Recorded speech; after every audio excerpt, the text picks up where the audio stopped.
everyone. This is the second session of the chapter Why Do We Fall Ill?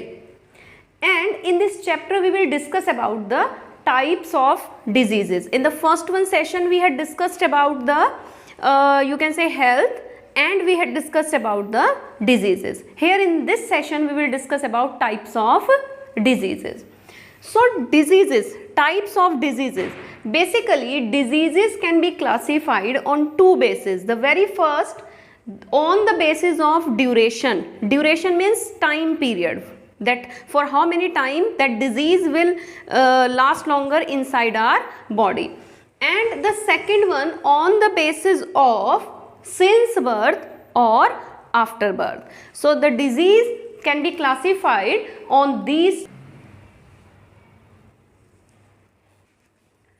Disease can be classified on these two bases, on the basis of duration and on the basis of present since birth or after birth.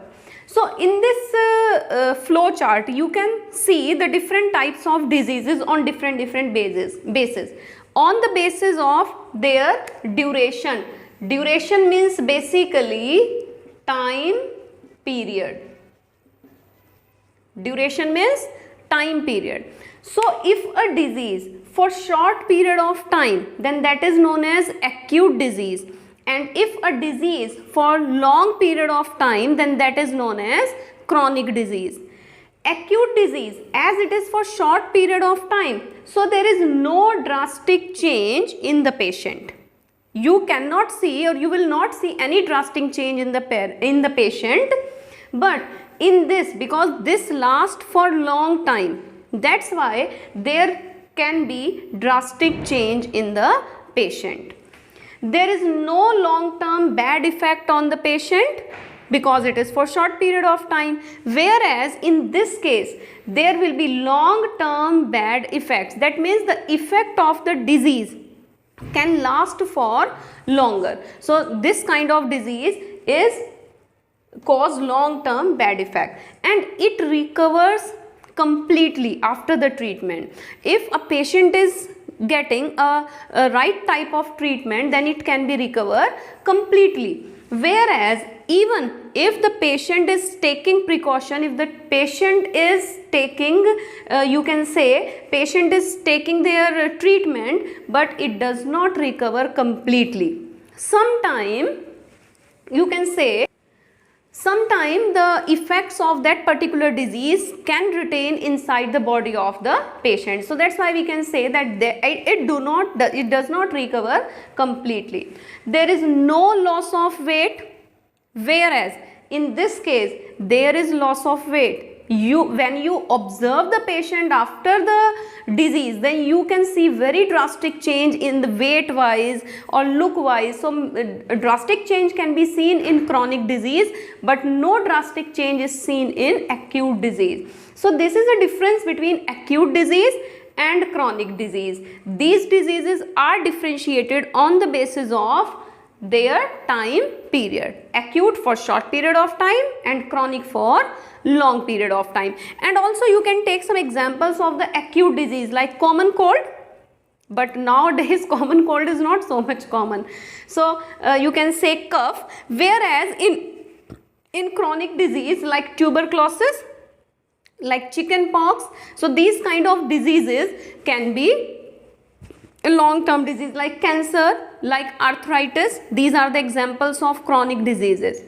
The second one difference on the basis that is it present since birth or is it present after birth. If a disease is present since birth, it is known as congenital disease. If it is present since birth, sometime a disease is present in the person when it take birth. That means it is from the mother's body, or you can say it is genetic disorder. And acquired disease, as the name indicate, acquired. So these are acquired after the birth of the person, after the birth of the child.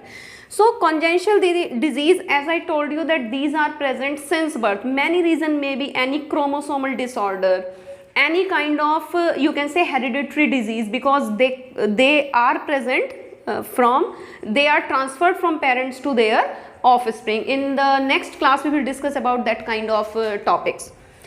Acquired diseases, because these are acquired after birth, so these diseases are of two types. One is infectious diseases which transfer from the infectious agents, and infectious agent we will discuss this in the next one session. So infectious diseases are the diseases which transfer from one person to another person by the infectious agents. These are also known as communicable diseases, and these are non-infectious diseases. Non-infectious means they do not transfer from infected person to healthy person. So these are non-infectious diseases. So we can say infectious diseases are communicable diseases because they can transfer from infected person to healthy person, and non-infectious diseases are non-communicable diseases because they do not transfer from infected person to healthy person. So finally, as there is a difference between acute and chronic disease, there will be a difference between infectious and non-infectious disease. Like these are communicable, these are non-communicable. They transfer through infectious agent. Infectious agent cannot transfer these kind of diseases. There are some examples like corona is an infectious disease. I think now you know the better understanding about the infectious diseases. And non-infectious diseases like cancer, like arthritis, these are non-infectious diseases. So in the next one session of the chapter, we will discuss about the causes of these diseases. I think you understand it, and you can easily write down the difference between the acute, chronic as well as between the infectious and non-infectious diseases. Have a nice day. Goodbye.